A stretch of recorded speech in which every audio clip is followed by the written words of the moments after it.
You're listening to an archived Cabral Concept podcast.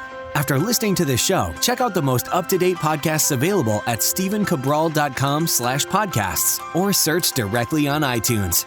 And now, welcome to the Cabral Concept, where board-certified naturopath and integrative health practitioner Dr. Stephen Cabral shares how he was diagnosed at the age of 17 with a life-altering illness and given no hope for recovery. It was only after studying and traveling all over the world did he discover how to combine ancient Ayurvedic healing practices with state-of-the-art naturopathic and functional medicine to fully rebalance the body and re-energize it with life. It's time to discover how to get well, lose weight, and finally feel alive again. And now, here's your host, Dr. Stephen Cabral.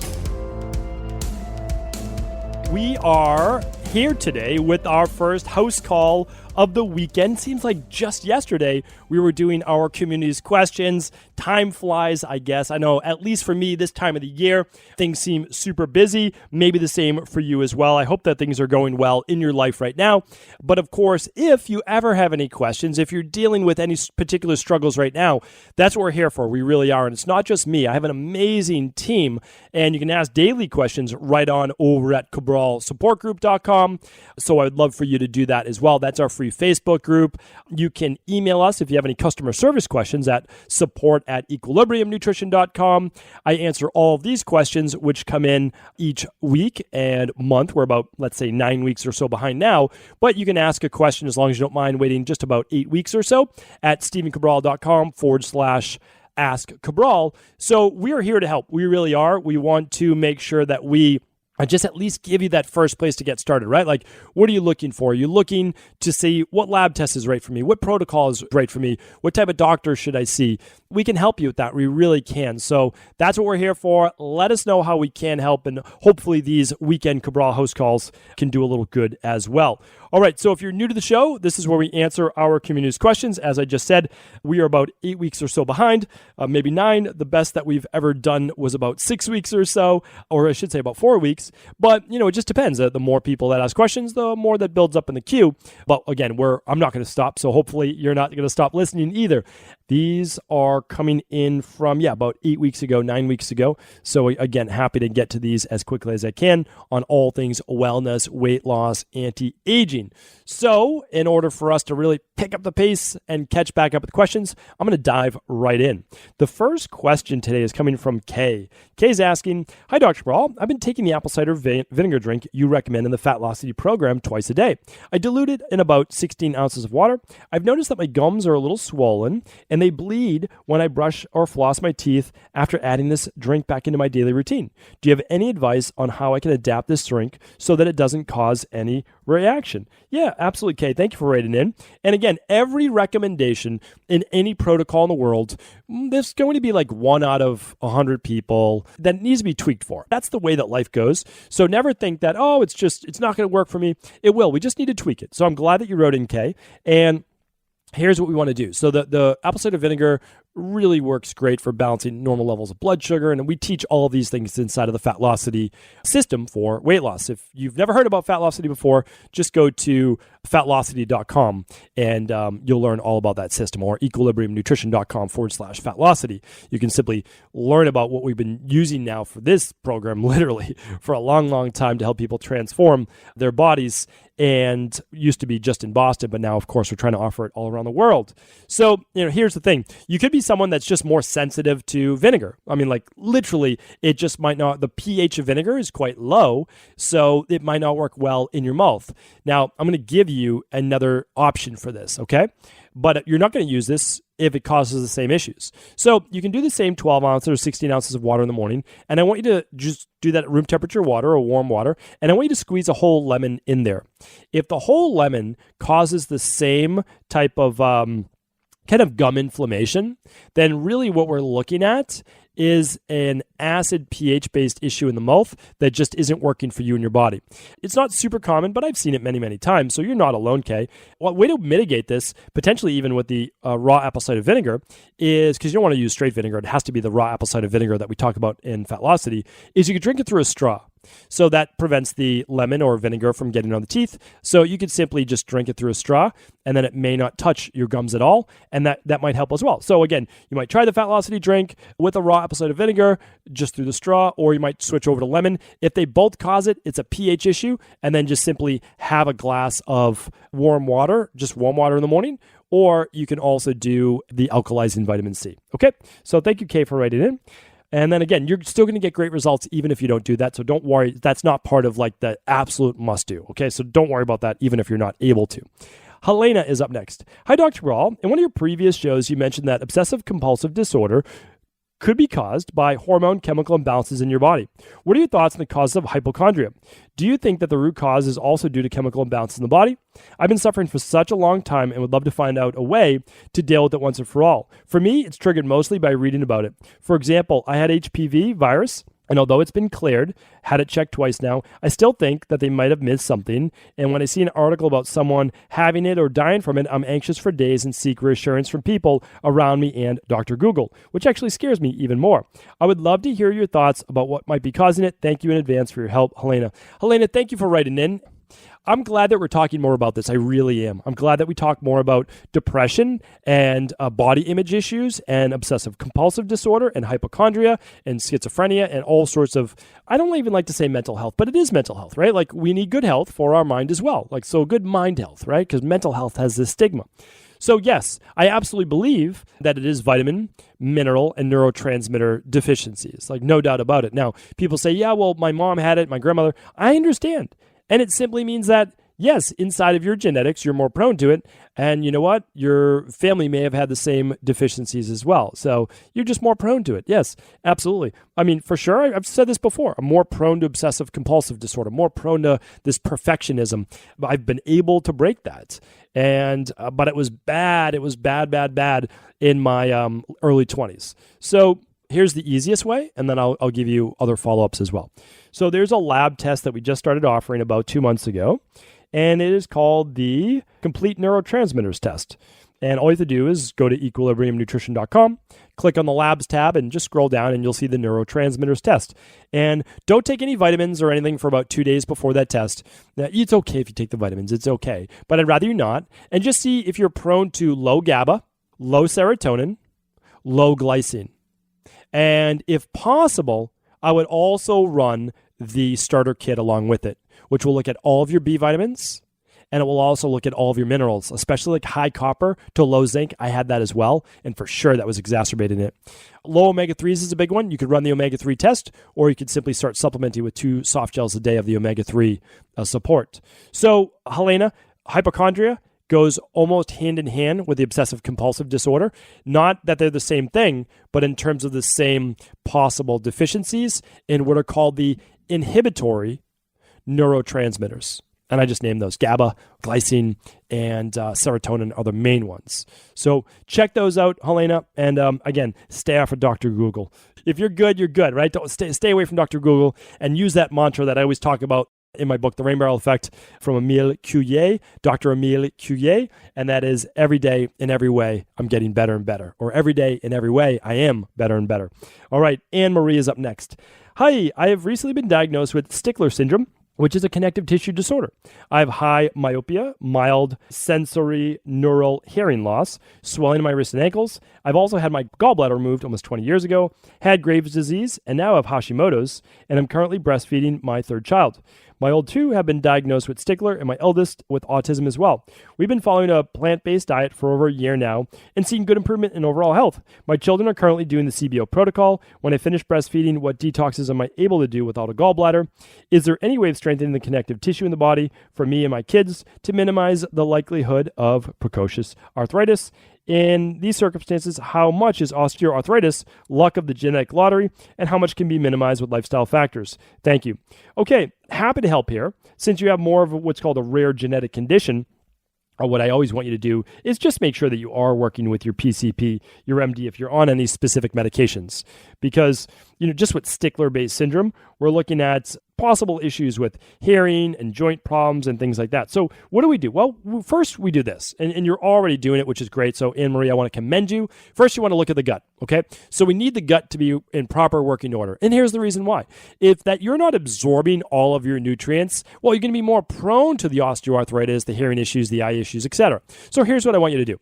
For you, I would love you to run at least the starter kit. Again, the starter kit is the best deal, the best value. And then I would probably, again, if there's any gut-based issues, CBO protocol, you're doing the CBO protocol for your children, amazing. And just make sure we do the CBO finisher as well for you. The CBO finisher for your children is going to be, depending on their weight, anywhere from a quarter to a third of that dosage of the CBO finisher, which is the healthy gut support with the probiotic. Okay, so, and again, it's a very special and very specific probiotic. Okay, so next after that, we want to look at heavy metals. So again, you can run the toxic heavy metals test, or we can do a heavy metal detox. We just want to make sure that your body's good, that it's clean. Now, you've had your gallbladder removed, but many people do our functional medicine detox without a gallbladder. I just don't know that it will work for you. And you can ask your PCP, hey, am I cleared to do this functional medicine detox without a gallbladder? They may or may not know, but, you can ask, for sure. I can't give you medical advice, so I can't give you a recommendation on that. Most people will at least be able to do days 3 through 7. You might not be able to fast. Maybe not. I think that most people can, but I can't give you medical advice. That's the truth. Like, I can't treat, I can't diagnose, and I can't cure disease. That's for medical doctors only, right? That is not for what I do. So please do understand that I'm not giving medical advice over a podcast. Then going forward, again, foundational protocol level 2 for you and your kids. It's just take the kids' dosage versus the adult dosage. And what else am I recommending? Probably the Cal Mag Complete, 1 at lunch, 2 at dinner for strengthening of the bones. And then maybe even daily foundation protocol level 3 instead of 2, so that you get more. Yeah, that's absolutely what I would do. So you take the daily digestive enzyme with whole food meals so that you actually get more nutrition out of your meals. Okay, hopefully that helped, Anne-Marie. Keep up the great work. You're doing amazing. Patty's up next. Hi, Dr. Cabral. Loving your show. A quick question. What are your tips on getting through a busy day on little to no sleep? On those days when you just can't take a nap and have to power through. Thank you in advance for your answer. Patty, thank you very much. I don't know if you have kids or not, but, I call kids the wild card. So most nights I'm able to sleep really well. I've got a great sleep routine. I basically, my wife and I, we got this deal for like 28 out of 30 days of the month. We shut things down at 8 o'clock. That's it. So we put our girls to bed early. We really prize sleep in our family. So they go to bed early. And I know not a lot of families do this, but our girls, we get them in bed between 7 and 7:30 and basically read. And then we try to keep them from going crazy right before they get into bed. And that's that. And so then what we're doing is we're kind of doing our thing, my wife and I, from 7:30 to 8, whatever we need to do, cleaning up, answering emails, like whatever it is, right? And then 8 o'clock, we really shut things down, okay? So I don't know why I'm telling you all this right now, but anyway, I'll go through it. And so that's basically like an hour wind down. We might watch TV, we might read, we might talk, like whatever is going on that night. Okay, so that's our time together. And then from 9 to 9:30, it's basically just kind of, again, we'll wind down. If whatever we're watching isn't over yet, we'll finish it up, we'll read, we'll whatever it is, okay? And then about 9:30, we are getting into bed. We're like actively like, hey, I gotta get into bed. And then between 9:30 and 10, that's essentially bedtime. So now, what happens though? You never know if you have a sick kid, right? If they're up all night and if they might be throwing up or whatever's going on, or you simply didn't get good sleep that night for whatever reason and you're tired the next day. It happens for many of us, right? So there's been many a night where I've been up from midnight through, 6 o'clock with one of my daughters. And, both my wife and I have been there. So what do you do that next day when you're tired? So there's a couple things that I do. So that next day, if this isn't ongoing, I just know, listen, this is just one day. It's not a big deal. I might skip my workout that day and just make sure I get my 10,000 steps walking. If I do a workout that day, it's going to be on the lighter side. I'm going to go through the motions, which I've done many, many times just to make sure I get it in. Or I might just do a sauna instead. So what I do, though, for the energy, though, is I take 2 adrenal energy supports at breakfast. and I take 2 adrenal energy support at lunch. So that's going to support my HPA axis, support my adrenals for the day, and I'll also just make sure I do the alkalizing vitamin C upon waking. So that's going to help with my immune system, because remember, when you have less sleep, you're more prone to bacteria or viruses overpowering your body, right? So that's what I do. I absolutely make sure I get the vitamin C in there. I do a little extra zinc, which for me is, simple because I have all these things in my house. So that's why I just take an extra balanced zinc or just a zinc picolinate. And it's as simple as that. And then I go to bed earlier that night. So instead of going to bed between 9:30 and 10, I go to bed at 9. I mean, that's pretty much it. And hopefully that helps. So it's a simple answer. You can do more. I mean, you can have a cup of coffee in the morning. Like, you can do all those things, but that is exactly what I do. And the adrenal energy support gives me the energy that I need. But remember, it's calm energy. I don't want anxious energy like drinking a pot of coffee. Yvonne is up next. She says, Dr. Esselstyn recommends no oil in the diet. She says it causes cardiovascular disease. Your thoughts? I find it hard to eliminate, as some foods just isn't satisfying without some avocado or olive oil. Okay, yeah, happy to read this. I don't know that particular doctor. I'm sure they're very, very smart, no doubt about it. And most oil is not good for the cardiovascular system. So they're absolutely right there. But the problem is, it's never an all for one. I'm not a huge proponent of like hard fats, like a lot of hard fats in the diet, not overdoing them. But remember, the issue with oil is the oxidation. And the oxidation comes primarily from polyunsaturated fats, which is why it's just not good to cook with a lot of these vegetable-based oils that are very fragile. I mean, that's the truth. They're very fragile. So they use them in Ayurveda, but they never heated them up. But for the most part, the olive oil or the avocado oil are highly beneficial. And we've seen that. We've seen them actually help with cardiovascular issues. And the reason we've seen them help with cardiovascular issues is because they're a big part of the Mediterranean diet. So oils in fish, oils in nuts, oils in olive oil are great. Here's the problem though. Too many people cook olive oil or avocado oil at a high heat. And I've chatted about this many times. Very detrimental to the body. You do not want to break down even a monounsaturated fat because it's still not as strong. One, right? Mono means one. Poly means many unsaturated bonds. And saturated is, they're all bound up. They're all saturated. So that's why you can cook with a saturated fat. I don't believe that it's great, though, to cook with a lot of oil. And I've mentioned this many times. I believe oil is better used after you cook the food as more of a dressing. And even at that, not like 4 or 5 tablespoons, so 2 tablespoons. For people that are a little bit bigger, 3 tablespoons. And by bigger, I mean they weigh more because they're bigger individuals. Again, like that's not a bad thing. If you naturally weigh 200 pounds because that's your natural weight, like that's not a bad thing. I always want to kind of take that back. There are people that are 5 foot, let's say 6, and they weigh 105 pounds. And that's like very natural for their body. Very natural. Then you have another woman, let's say she's 5'6", and she weighs 120 pounds. That's very natural for her body. And then you have another woman, she's 5'6", and she weighs about 135, 140 pounds, and that's very natural for her body. It's called the Vata, Pitta, and Kapha body type. Like there is a big swing in the amount of weight, all of them being very healthy for the body. Okay, so that's that. Let's keep it at that. So the reason why in the Mediterranean diet they get away with cooking some olive oil is they do it at a low to medium heat. They also add in tomatoes with a lycopene, which is an antioxidant. They add in garlic, which has antioxidants in it. They'll squeeze some lemon, which has antioxidants in it. So what do antioxidants do? Antioxidants help with oxidizing the oil. The other thing that you want to do is buy organic, first pressed, cold pressed, single source olive oil in a dark bottle. You can rewind that if you want to get that again, and that will help you with the oxidation process. Small bottles as well, so every time you open it, it doesn't start to oxidize. Use it quick. All right, Marie is up next. Hi, Doc. What is your verdict on sweat belts around the midsection to increase overall sweat and increase the loss of water rate around the midsection?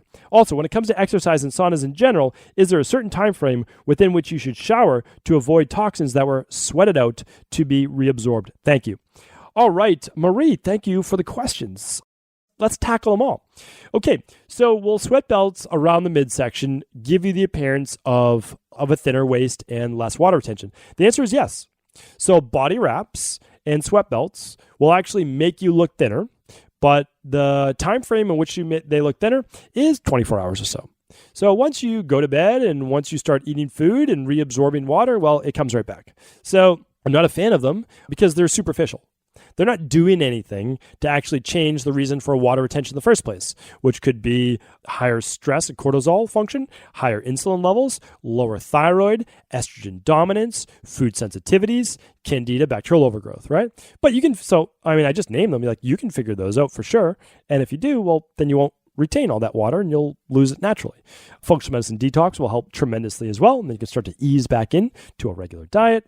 Okay, so that's that. Now the second one is, when to shower after a sauna. Okay, well, so in yoga, they actually recommend not showering for a couple hours after you sweat because you have the salt on your skin and you're reabsorbing that back in. But in this day and age, it's not the same as it was 2,000 to 5,000 years ago. We sweat out a lot of toxins and heavy metals and, believe it or not, even mold, especially in the sauna. So I actually recommend toweling off directly after your sauna and then showering pretty quickly. Like, if you want an exact time, well, I would shower pretty quickly, like right afterwards or within a half hour.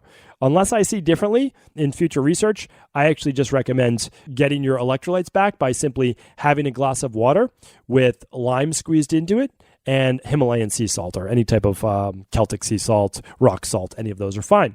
So that's what I recommend to get your electrolytes back, and then showering really as quickly as possible. The one caveat to that is if you're in the sun and you're getting a tan for your vitamin D, well, you don't want to shower right away because, believe it or not, it will actually stop or at least halt some of the vitamin D production. All right, some quick tips there for you. Let's see. Well, it looks like that is our time for today, but Lisa will be up next, Cassandra will be up next, Tyler, and many more. So come on back tomorrow. All of the show notes from today, the questions basically you can read over, are at stephencabral.com/1492. Well, tomorrow will be 1493. So hopefully the show was beneficial. Thank you so much for tuning in, and I will chat with you tomorrow. Take care. Ever wonder what the best sauna, blue blockers, sleep trackers, wake lights, salt lamps, or other health gadgets are? Or what about the top non-toxic mattresses, sheets, soaps, bath products, toothpaste, and cookware? Or would you like to know the cleanest choices for hemp parts, meal delivery services, supplements, and much more? I personally curated, researched, and now created a resource page of all of my top picks that continues to grow each week. These are the exact products I use in my own life, with my family, in my private practice, and they're the ones I trust.